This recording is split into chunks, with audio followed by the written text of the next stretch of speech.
스님 큰딸이 방송국 계약직으로 일하고 있습니다. 작년 1차는 합격했는데 면접에서 불합격했습니다. 그래서 계약직으로 경험을 쌓으러 들어갔습니다. 근데 너무 힘들어서 그만두고 외국 유학 가서 좀 더 배워서 강의 내지 교수직을 하고 싶다고 합니다. 아니면 원래 시험을 한 번 더 봐볼까 하는 생각도 있는데 꼭 합격한다는 자신감이 없어서 망설이고 갈등하고 있습니다. 아이가 갑상선 한진증이 있어서 더 힘들어합니다. 제 마음은 그만두고 조금 쉽게 일하는 곳을 찾으라고 하고 싶지만 애가 일과 명예욕이 많아서 훗날 후회할까봐 섣불리 말할 수가 없습니다. 유학을 갈 거냐, 시험을 한 번 더 쳐볼 거냐 하는 것인지 고민하고 있습니다. 이 자식을 둔 부모는 널리 참 자식 때문에 걱정해. 이 내 자식만 아니라고 생각하면 이 걱정거리야, 걱정거리 아니야. 하나도 걱정거리 아니지, 그지? 시험을 치면 치고 유학을 가면 가고 아무 문제도 아니에요. 문제가 아닌데 문제는 내 자식이기 때문에 이게 이러지도 못하고 저러지도 못하고 근심 걱정이 많단 말이에요. 신랑이 둘이 있는데 이거하고 결혼시킬까 저거하고 결혼시킬까 이거는 부모한테는 엄청난 고민이지만은 그 부모라는 걸 떠나서 보면 어때요?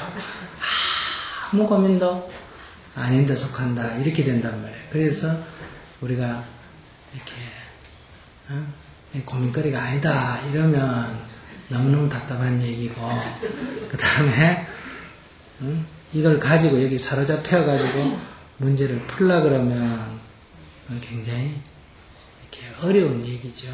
그러니까 또 본인 당사자 같으면 내가 얘기를 해주겠는데 엄마가 지금 질문하는 거 아니에요, 그죠? 그러니까 이 요점은 뭐냐면 딸이 어떻게 되는 게 핵심이 아니고 그런 딸을 보는데 내가 와 내까지 거기에 혼란에 빠지냐 이걸 살펴봐야 돼. 이 경우에 그러니까 딸이 나한테 질문을 하면 그 질문에 따라 딸의 마음이 조절이 돼야 되고 여기서 핵심은 딸의 문제가 아니에요. 본인은 지금 딸 때문에 괴롭다고 하는데 딸이 문제가 아니라 딸이 이럴까 저럴까 망설이는 걸 보고 지금 내가 괴롭단 말이에요.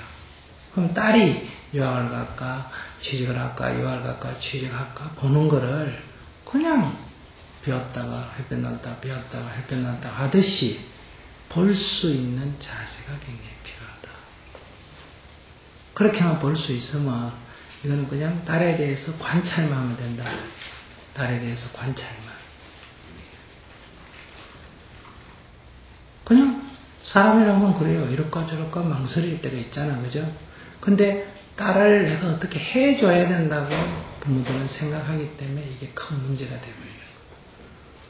해줘야 된다는 생각을 하지 말라니까. 내가 어떻게 해줘요? 아무것도 해줄 수 없어.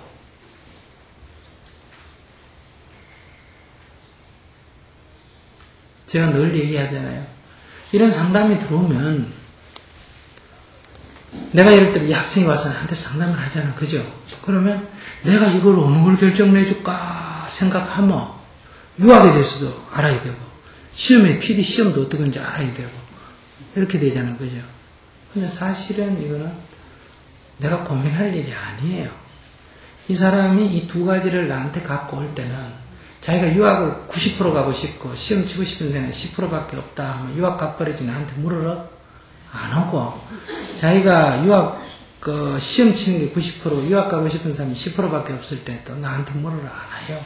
그럼 나한테 물으러 왔다 그럴 때는 두 개가 비중이 비슷하기 때문에 물으러 온단 말이에요.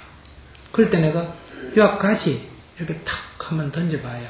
그러면 아이고 안 되는 조건 돈이 없다든지 뭐 어다든지 시험 다 공부 다 해놨는데요. 이렇게 얘기한단 말이에요. 그럼 시험 쳐봐.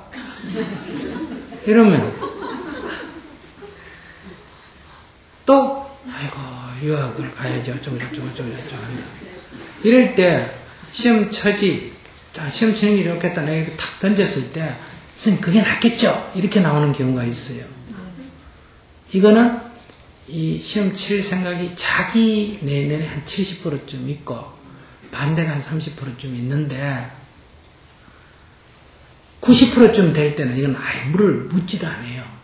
그런데 이게 한 70%쯤 될 때는 그쪽에 대한 약간의 위험 부담이 있기 때문에 그걸 좀 위험을 좀 나누고자 하는 거거든. 그래서 스님 그 위험을 좀 안아주면 돼요. 스님도 거기 동조를 해주면 마음이 확 결정이 돼버려. 그러니까 내가 이렇게 딱 제안을 했을 때 스님도 그렇게 생각하죠. 이렇게 금방 결론이 날 때는 있어요. 그럴 때는 왜 찾아왔을까? 그 자기도 약간의 위험 부담에 대한 것 때문에 그러니까 그 상담하는 사람이 같이 책임을 좀 져주면 돼요. 그런데 이러면 저거면 저거, 저러면 이러면 저거, 이러면 저거면 저거, 저러면 이러면 저거 이럴 때는 비중이 비슷하다는 얘기예요. 그럴 때 이제 여기 우리 목사님들도 상담할 때 자꾸 상대에게 뭔가를 해결해 줘야 된다고 하니까 상담이 두려운 거예요. 근데 인생은 남이 아무것도 해줄 수 있는 게 없어. 해줄 수 있다고 착각하기 때문에 이게 힘드는 거예요. 아무것도 해줄 수가 없어.